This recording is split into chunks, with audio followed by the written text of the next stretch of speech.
இன்று அவருடைய சத்தம். எழுதியவர் சகோதரர் சகரியா பூனன் அவர்கள். நாள் பிப்ரவரி 27. பழைய மனிதனை களைந்து புதிய மனிதனை தரித்து கொள்ள வேண்டும். ரோமர் 6:1-7 வரை உள்ள வசனங்கள் ஞானஸ்நானத்தின் பொருளை மிக தெளிவாக விளக்குகிறது. அவ்வசனங்களில் நம்முடைய பழைய மனுஷன் அவரோடே கூட சிலுவையில் அறையப்பட்டது என்றும், ஞானஸ்நானத்தினாலே கிறிஸ்துவுடனே கூட அடக்கம் பண்ணப்பட்டோம் என்றும் வாசிக்கிறோம். நாம் மனம் திரும்பாத நாட்களில் நம்மோடு கூட நாம் வைத்திருந்த பாவம் செய்ய விரும்பும் ஒரு மனமே பழைய மனுஷன் ஆகும். இப்போது இந்த பழைய மனிதன் கிறிஸ்துவுடனே கூட சிலுவையில் அறையப்பட்டு விட்டான். ரோமர் 6:6. பழைய மனுஷனும் மாம்சமும் ஒன்று அல்ல. சகல பொல்லாத இச்சைகளையும் தனக்குள் வைத்திருக்கும் பண்டகசாலையே மாம்சம் ஆகும். இப்படிப்பட்ட மாம்சம் தேவ சித்தத்தை சதா எதிர்த்தே நிற்கிறது. இருப்பினும் இக்கேடான மாம்சத்தை நம்முடைய மரண நாள் வரை நம்மோடு கூட நாம் சுமந்தே வரவேண்டி உள்ளது.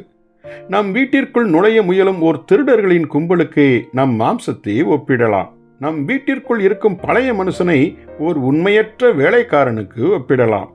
இந்த உண்மையற்ற வேலைக்காரன், அதாவது பழைய மனுஷன், இதுநாள் வரை நமக்கு செய்ததெல்லாம் திருடர்கள் உள்ளே நுழைவதற்கு தொடர்ச்சியாக கதவுகளை திறந்து விட்டான் என்ற கேடான செயலே ஆகும்.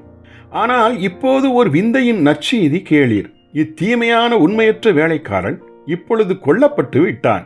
திருடர்கள் அவர்கள் இன்னமும் திடகாத்திரமாகவே நம்மை சுற்றி வந்து கொண்டேதான் இருக்கிறார்கள். ஆனால் புதிய மனுஷன் என அழைக்கப்படும் ஒரு புது வேலைக்காரனை இப்போது நாம் பெற்றிருக்கிறோம். இப்புதிய வேலைக்காரன் உண்மையுள்ளவன். உள்ளே நுழைய விரும்பும் திருடர்களுக்கு எதிராக கதவை பூட்டுவதற்கே இப்புதிய மனுஷன் வாஞ்சையோடு நிற்கிறான்.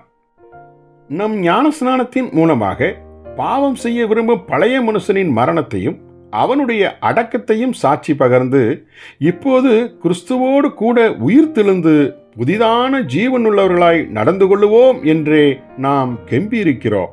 ரோமர் 6:4. ஜெபிப்போமா. எங்கள் பரம தகப்பனே, ஞானஸ்நானத்தின் மெய்யான அர்த்தத்தின்படி பழைய மனிதனை நடைமுறை வாழ்வில் அடக்கம் செய்து புதிய மனிதனை தரித்து வாழ கிருபை செய்தருளும். இயேசுவின் நாமத்தில் ஆமேன்.